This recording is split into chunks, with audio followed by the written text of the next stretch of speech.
माझं वागणं असं आहे की एकतर ते पटेल किंवा ते पटणार नाही, एकतर ते रुचेल किंवा ते रुचणार नाही. जे काही असेल, जे काही तुमचं म्हणणं असेल, कागद घ्यायचा, त्यावर लिहायचं, नंतर त्याचं विमान करून नोडवायचं, मला नाही ते कळवायचं. कपडे मेल्या आई. हा, आणि जाता जाता एक सांगतो, जगात काही घडलं तरी हे ध्यानात ठेवायचं.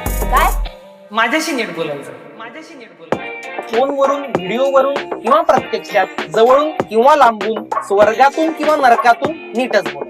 माझ्याशी नीट बोल. सोबत माझ्याशी नीट बोलायचं बोललेलो की आता ऍड करतो माझ्याशी नीट वागायचं सुद्धा. Hello, is this Elon?